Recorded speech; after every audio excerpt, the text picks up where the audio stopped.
This is gonna be cool.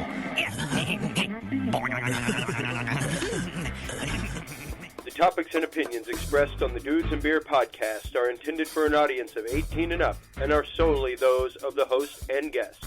They neither reflect the opinions or values of either the sponsors of Dudes and Beer or your mother.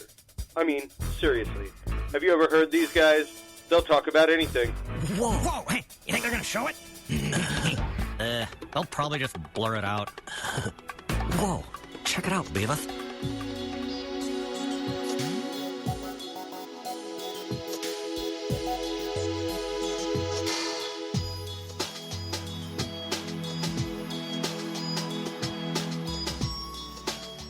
Get ready to sit back, relax, and open your mind. Welcome to Thinking Deeply with Dudes and Beer.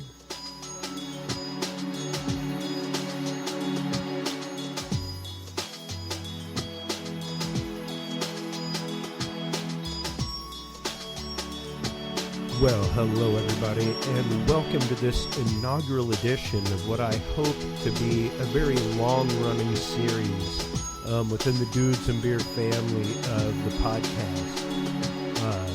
It's something that I've been wanting to do for a long time, and really a lot of the basis of the show itself, and that's kind of deep introspection, philosophy, kind of looking within ourselves and seeing where we're going. Not only as a person, but as a society, and within a person in a society. The e pluribus unum, so to speak, the one of many, which each one of us are. And kind of delving into that somewhat. So, welcome to the new feature of Dudes and Beer that is Thinking Deeply. This will be a once-a-week thing where me, Chris Jordan, just kind of sits back with you, the listeners, and just kind of thinks about something, that's going on in the world, maybe just something that's going on personally. Sometimes it may just turn into a straight-up confessional with names being changed to protect the innocent. Who knows? But I think it's a way for us to grow a little bit closer, for us to think, and for us to start thinking a little bit deeper about ourselves. And as we begin to get ready for that, let's go real shallow for just a moment and hear a message from our sponsor.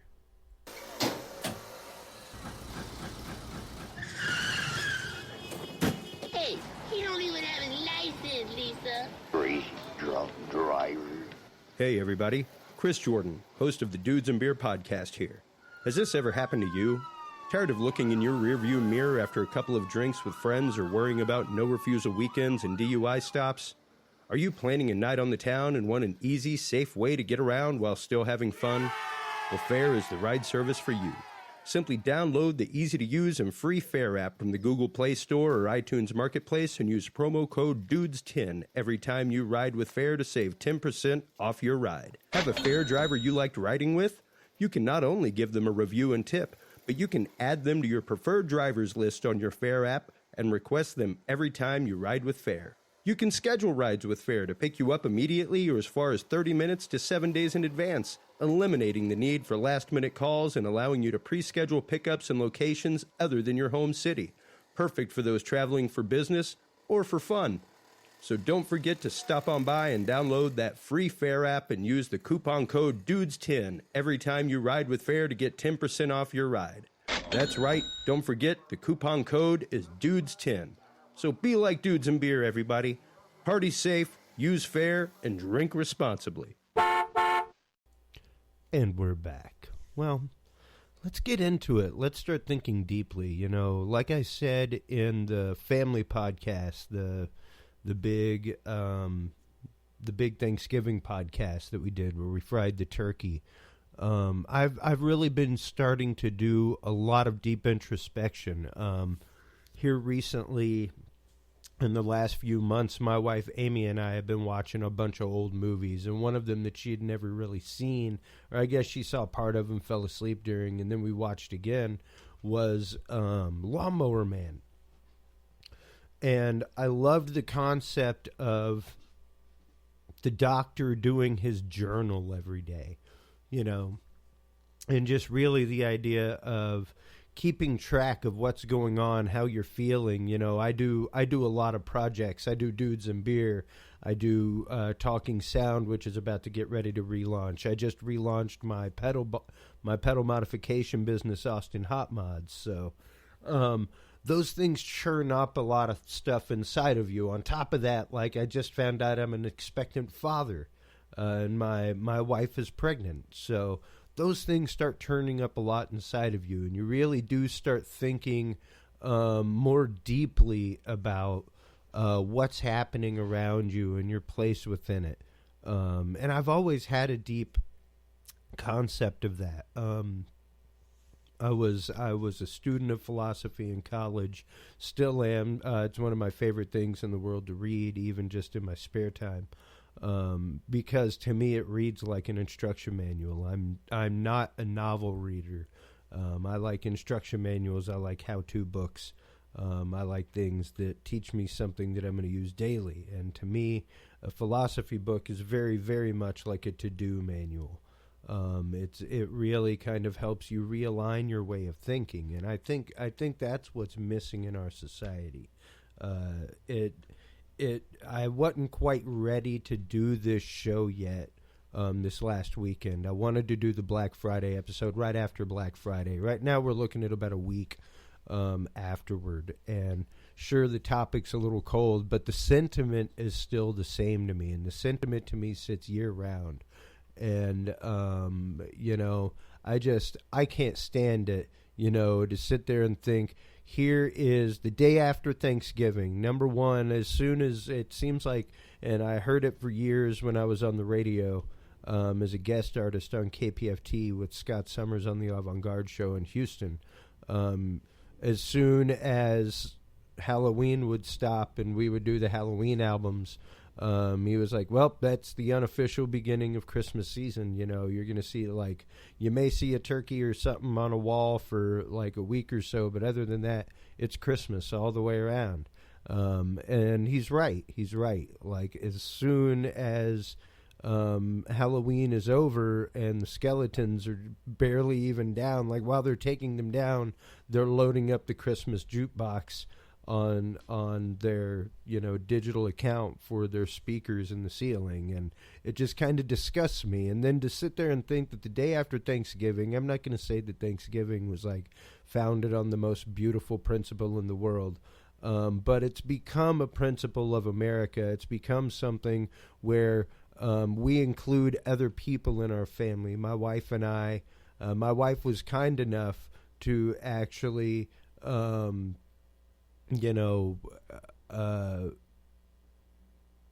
allow me to have the Dudes and Beer Thanksgiving here and to do a podcast live from the house and even be on a podcast. And her cousin was kind enough to be on the podcast. Sorry that Confucius couldn't make it, but, you know, it's one of those, like, it was really a feeling of community. These are the people that I spend most of my time with, are my podcast co-hosts, Nelson and Steven, and my wife and her cousin Georgia, as little time as we spend with her, you know. So to me, it was family that was here, and it was great, and we had a fantastic time. And, you know, we watched the little Trading Places to get into the holiday spirit. Because, yeah, most people are putting up their trees the next day and stuff like that. And while some people are putting up their trees, other people are visiting the stores and going crazy and doing stuff like this. So what? Don't fuck you! I'll be outside, man. You know, getting ready to start fights and stuff like that over items that are for sale. Even one dude pushed a woman down and started to take the item out of her hand, and that's when it was like, you know, it's like it gets ridiculous. It gets ridiculous to me, and I fail to understand how any of that saving $20 on a TV or saving $100 on a TV is worth hurting somebody. Like, you know, here's the opening of a store that leads to a dude getting trampled. Like, immediately, they opened the doors and, like, the third person through, like, fell down and was legitimately getting trampled. and people just kept on going. People just kept on moving. And that to me is the expression, unfortunately, of what America has become. That is the expression of what has become of, despite the calendar year and when the star was in the sky and Jesus being born, and, you know, whether or not it was just a usurpation of this time to use the cult of Mithra that was in place in Rome, what have you. Christmas has become something for people around the world at this time of year. And to me, it is a beautiful concept. It is a great concept. And for it to be distilled down to that, Georgia told a great story. And, I spent my time working in churches. I spent my time both on payroll in churches and doing volunteer work for literally half a lifetime. And I saw a lot of things, and a lot of things that I wasn't really happy to see, even like with my wedding, a lot of things that I wasn't happy to see happen, where it was like, wow, what happened to the heart that used to be here? Now it's just as cold as can be, and nobody gives a damn about anything. And I see where people leave. But for her to tell the story of them giving away holy water at church and them saying, 5 o'clock mass, last mass on Sunday, feel free to take some extra holy water, guys. We've been telling everybody 1 bottle a person. Feel free to take 2 or 3 home. And she's like, literally, as the cross went by, people are quick dipping out of the pew to go to the back and start grabbing holy water like by the armload. And she was like, I had my hands on 2 bottles and somebody saw fit to just take them right out of my hand. Like I had picked them up to hand to them. And that's the mentality that we have. That's the scary part to me. That's the part that's like, we need to be careful with that. We need to be careful how we manifest that in the world around us. And to me, we have unhealthy views when it comes to Christmas. We have unhealthy concepts when it comes to Christmas. I was literally at Lowe's yesterday buying some stuff.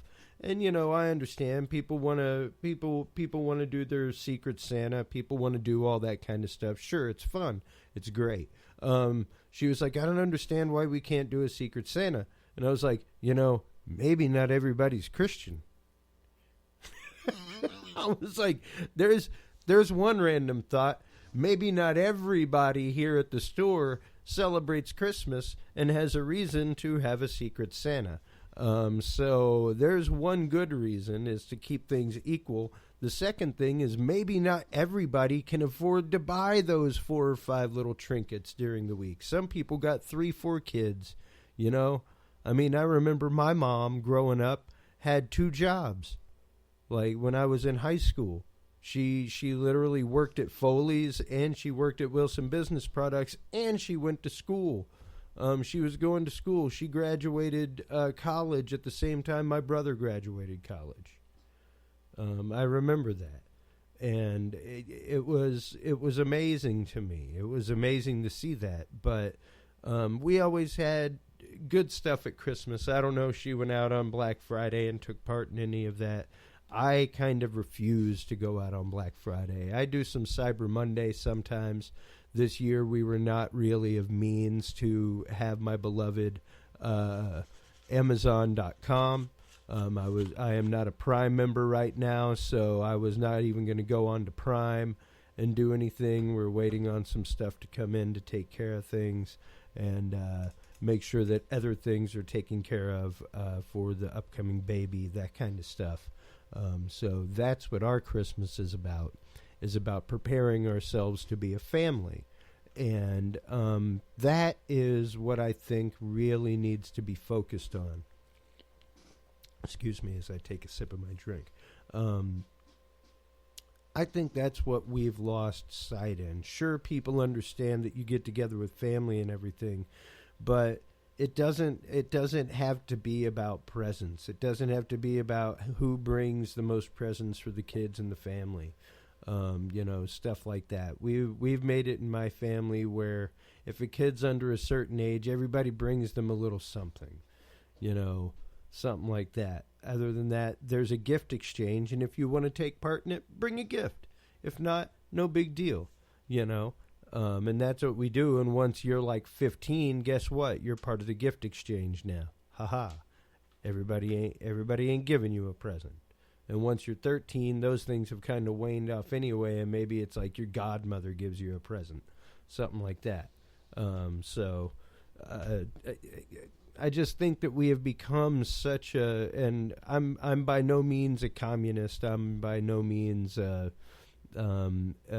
guess there are some hippy dippy parts to my heart, but in my thinking, I'm a realist. And the fact is, when you breed this, when you make it about the commercials, when you make it about the TV shows and the money and the clothing and the gifts that have to be given, that have to be showered for it to be a good Christmas, I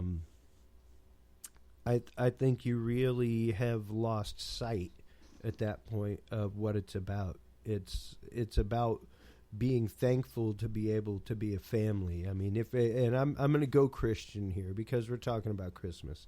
I could go on numerous religious tangents, but let's just go Christian because we're talking about Christmas. That happens to be a Christian holiday. So, if you look at it, really the whole story of Christmas was the Holy Family looking for somewhere to just be able to stop and be a family.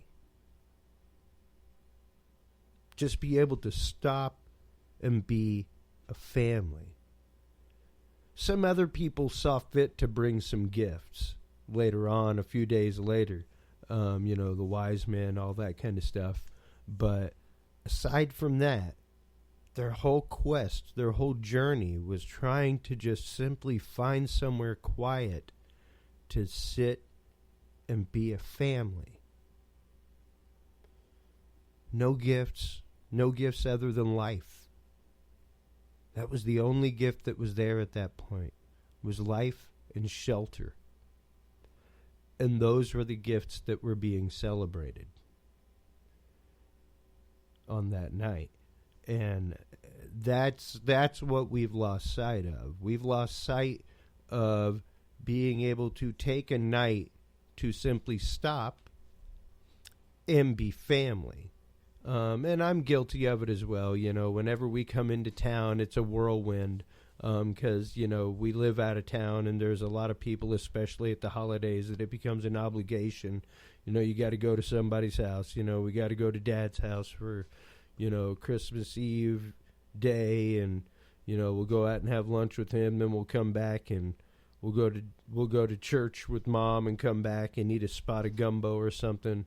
And then we'll open gifts at Mom's house, and then the kids will go home with Randy, and we'll go out to like the Knights of Columbus party, after mass party at my buddy's house, and we're normally there until about midnight or so. Then we wake up the next morning and go to Randy's and watch the kids open presents, and then we're on our way home so we can have our Christmas. But aside from that whirlwind, it is what I try to do is the making time to see everybody, because that to me is what means something. That to me is what I look forward to. I look forward to seeing Matt and all of those guys from my former Knights of Columbus Council every year. I greatly look forward to it. And those are the things that mean something to me, not something packaged up with a bow. I've told people for years, if you want to get me something, get me a gift card so I can actually get something that I need, a piece of gear that I need for my business or something like that. It's all technically my toys, believe me, but those are the things that I need to grow, to become a better person. And that's what I see the season for. The season is a moment of rebirth. It's that concept of at New Year's, we make a resolution to be a better person in some way. And it's not something silly that you're supposed to let go. It's something that you're supposed to try and change about yourself. And we're challenged every year during the Advent season, during the Christmas season, during this time of preparation, if you are a Christian, to think about that family that's moving along, that family that's trudging along, be it your family, be it your friend's family, and understand the fact that that was the sacred gift. That was the sacred gift that was given at the birth of Christ, was the fact that that family had time to sit and be a family. They just escaped the death of the innocents and stuff like that, and fled to Egypt in order to get away from that. It was quite an ordeal, and yet still they managed to find somewhere before the birth to stop and be a family together, and that was the gift. That's what was sacred, and that's what's supposed to be sacred once you have a family, is the family unit, and trying to keep that as much as possible. And I think we've definitely fallen away from these principles, these concepts, when it comes to Christmas. I've seen it growing up my whole life, especially. There's just something about the innate greed of humanity, and if from the time you're a kid it becomes, what do you want for Christmas? What do you want for Christmas? Let's go tell Santa what you want for Christmas. And if you're a good boy or girl, you're going to get it. And that's great. That's a good thing. I'm not going to say that we won't have some Santa action in my house as a kid, as my child grows. But I don't know. I'm not a big fan of the crazy gifts and all that stuff. I really believe that it needs to be a time to focus on family and being with family, and that's what it's about. So yeah, I don't know how many times I can repeat that in many different ways. So, and I get this from some different places. A lot of it is external observation, and a lot of it is actually internal observation. And yeah, having worked in churches, having seen this stuff. Now, don't get me wrong. Go to a gift giving Sunday sometime and see the outpouring of gifts and toys for kids that have no gifts and toys. And gifts and toys are absolutely a necessity. A kid needs to have a toy. A kid needs to have. Like I remember my favorite toys as a kid, and you have to have those. They make you a happy person, absolutely. Even as an adult, I have I'm talking into my toys right now. Even as an adult, I have my toys. Billy from Scary Dad came over and said, "Screw you, dude. Not only do you have a man cave at home, you have one off site. All right, so I don't want to hear jack." And it's true. We have a studio off-site that we do the podcast from and stuff, and Amy does her podcast from there as well, and I do have a home studio where I do all of my production for work, and where all the episodes kind of come to life and all the web work gets done and everything. So I am a lucky person, and I consider that. I consider those blessings daily. Other than a few pieces of gear in life, there's not really, whenever people ask me, like, what do you want for Christmas? Like my mom, it's like, I don't really know what to tell you, man. I don't really know what to tell you. I wish I did. She asked me about Amy, what to get Amy, and I was like, I don't know. I'd say maybe get us like a Babies R Us certificate or something, like both of us. Like it's gonna come in handy at some point. So, as that moment gets closer, as these things, I avoided my own question there, if you notice that, about why I feel this way about Christmas. And some of it comes down to when I was in the seminary and after the seminary. And just kind of starting to view things with a different lens when I went to church and seeing different people for what they were, and just kind of seeing things stripped down to the bare essentials. And it was unattractive to me, and it was not nice. And it was not nice of me to do it either, really, thinking about it. That was a lead to a lot of my unhappiness. But at the same time, it really made me step back and look at these moments that I had begun to treasure, that I had begun to see as beautiful, beautiful moments, and see them for what they had become. And it kind of left a sour taste in my mouth and kind of upset me. And, I'm not going to say that I don't go to Mass at Christmas and all that kind of stuff. I do. Do we have a Christmas tree at my house? Hell yes, we have a Christmas tree at my house. I'm not like the biggest decorator in the world.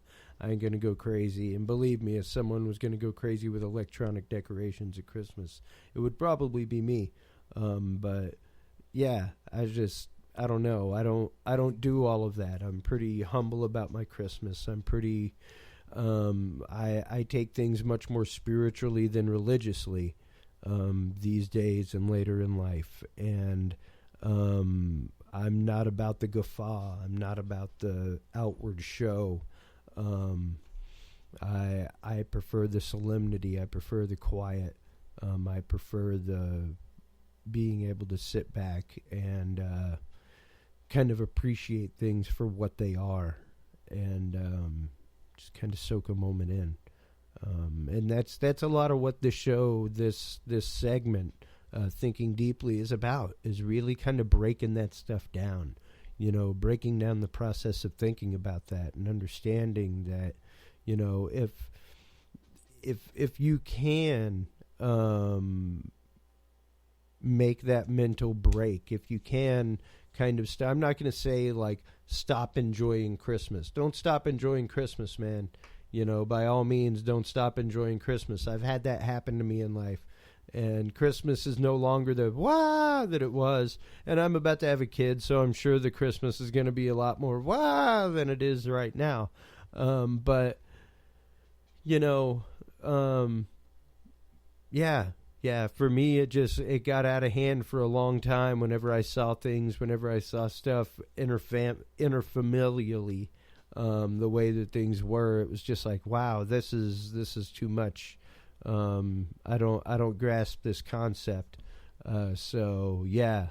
And yeah, I wish that we could, learn to get past these instances of, people going out and like trampling each other to get to a discount, because there's only like 150 of them, it's ridiculous. It's ridiculous. And believe me, I am by all means a capitalist. I'm a believer in the American system. I'm the believer in the American business system. But, there also comes some accountability, folks. There also comes some accountability with that. The same way on Dudes and Beer, we say that you can say whatever you want and I'll defend your right to say it, but damn it, you got to accept the responsibilities of what happens when you say what you say. Like, you can't come back and try to sue the show because you said it on my show. Like, hey, bro, you said that. Sorry. And that's how I feel about it. Like, I really feel that we have lost this personal accountability for a lot of things. And that loss of personal accountability, I think, has led us to the point where we actively don't see each other as people anymore. And that's the issue with social media, everything else. Like sarcasm, if you think about it, as biting as it is, as funny as it can be, it's really the low-hanging fruit of comedy. You know, it's the comedy fruit that, like, sure, it'll get you drunk real fast, but, you know, so will some overripe fruit, and it'll make you sick too, you know? So you gotta be careful with that stuff, and you gotta take things with a grain of salt. And you gotta, whenever it comes to the holidays and getting carried away and, you know, trying to have the most expensive, like the biggest lawn decoration contest and all that kind of stuff in the neighborhood, I mean, keep it in reality, you know. Keep a foot on the ground, because that shit gets expensive. That shit gets tough. And I think the biggest gift that you could give your family is some security. You know, my brother makes a lot of his stuff. My buddy Billy makes a lot of his stuff. So I see that as a different thing. That's an artistic outlet. They don't go out and spend hundreds and hundreds of dollars on stuff at the store. It's just, to me, it's a waste. It's there for, like, you know, 3 weeks, and then it's gone away, and it's shoved away. So why would you want to buy it? Why would you want to have it, save the money, and use it for something else? Use it. That's how I see it. I'm not a bah humbug, I swear. I love Christmas.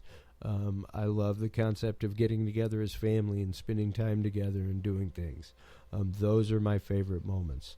But aside from that, I could do without the friggin' Black Friday shit. I could do without all of that crap. And yeah, that's, you know, on occasion we may get a little angry on this thing, you know, but it's really to process things through. And I'm sorry, in the first thinking deeply, that I went to vulgarism there. But yeah, it upsets me. It upsets me to know that we as a society have chosen most of the time to turn our eye to the side from helping our fellow man. Somebody not stopping a crowd that's presently running over a dude that has fallen, like one of the first 4 people through a door fallen, and people are just going to run over him, jump over him, instead of stopping to help. You know, instead of stopping to help people now, we fire up the video camera and put it live to Facebook. You know, that's the society that we're in. That's what we're dealing with, and that is what bothers me. That's what gets me. That's why I wanted to start this, was to kind of be able to, I guess, delve a little bit deeper into these things, into why it's happening. You know, why is our society going this way? Why are we beginning to treat ourselves as something other than? You know, why is it that we are so divided as a country, as John Bound noted in the episode he was in on Dudes and Beer, that it was like 77% of America believes that we are divided as a country, and that's just disturbing to me. You know, I've said it before on the show. I've said it for years. I said it when I was on broadcast to my boss all the time. We are right where Germany was just before Hitler. We are demeaned as a people. We no longer have an identity as a people. We are divided. We are economically crushed right now. Nobody can make anything out of their money or make anything happen. Jobs are absolutely horrifying, and we are looking for one person to come save us. And I guess that translates directly to this season. You know, we're looking for one person to come save us. We're looking for one deal to come down the pipeline that can make the family happy, you know, and it's that one-off mentality. it's that sale mentality that leads to Black Friday, that leads to people getting crushed, that leads to us turning a blind eye to the person across the street who is being oppressed, that needs help, that needs to be reached out to, that needs to be lifted up. And that is what I think moves us forward as people. That, I think, is what this season is about, is us helping lift other people up, us helping other people find that blessing in their life every day. Be it a small one, there's one there all the time. And that goes beyond religion, that goes beyond faith. I am much more spiritual than just keeping it inside of that one box. But that's what we're supposed to be doing right now. We're supposed to be trying to affect change for the birth of a great love. And that's what we're supposed to remember every year at this time, is to bring that about, to kind of start really thinking about how to treat each other, thinking about how to, find those things that drive us, that make us want to be better people, that make us want to help other people. And on that note, thank you so much for tuning in to this first edition of Thinking Deeply with Dudes and Beer. I'm Chris Jordan, your host. We'll talk to you soon, folks.